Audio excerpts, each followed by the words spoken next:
Setetes Embun Pagi, episode 76, dengan tema Kitab Henokh. Pernahkah Anda bertanya, mengapa ada tulisan kuno yang dibaca oleh jemaat mula-mula, namun tidak dapat kita temukan di dalam Alkitab saat ini? Salah satu yang paling terkenal adalah Kitab Henokh, sebuah teks kuno yang penuh dengan penglihatan spiritual yang menakjubkan. Pada masa awal, teks-teks seperti ini memang dikenal dan memiliki nilai sejarah yang tinggi. Namun, menurut tradisi dan sejarah gereja, proses penyusunan kanon Alkitab bukanlah sekedar mengumpulkan seluruh tulisan kuno yang ada, melainkan sebuah proses seleksi spiritual yang sangat teliti, ketat, dan memakan waktu yang cukup panjang.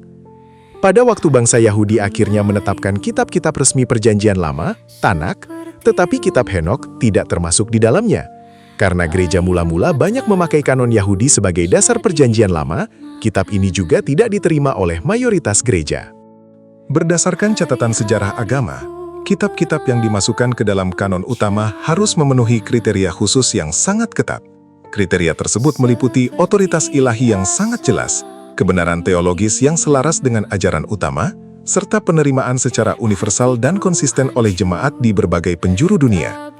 Konon, kitab ini mengaku ditulis oleh Henokh, tokoh dalam Kejadian 5 ayat 21-24.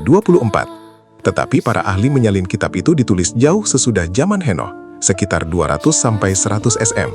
Jadi penulisnya bukan Henokh asli. Isi dan ajarannya diperdebatkan dan berisi kisah malaikat jatuh, raksasa Nefilim, perjalanan ke surga, penghakiman akhir zaman, dan simbol dan penglihatan apokaliptik. Sebagian isi dianggap terlalu spekulatif atau tidak sejalan sepenuhnya dengan ajaran Alkitab lainnya. Karena itu, banyak pemimpin gereja berhati-hati menerima kitab ini sebagai firman Tuhan yang setara dengan kitab suci. Anehnya, ada ayat Alkitab dalam Yudas 1-14-15. Sesungguhnya Tuhan datang dengan beribu-ribu orang kudusnya untuk menghakimi semua orang. Mirip dengan 1 Henokh 1-9. Lihat, Ia datang dengan puluhan ribu orang kudusnya untuk melaksanakan penghakiman atas semua. Tetapi, harus dipahami, mengutip sebuah sumber tidak berarti seluruh kitab itu dianggap firman Tuhan. Meskipun kitab Henokh tidak memenuhi seluruh kriteria tersebut untuk menjadi bagian dari Alkitab saat ini, teks kuno ini tetap dihormati sebagai dokumen sejarah yang memperkaya pemahaman kita.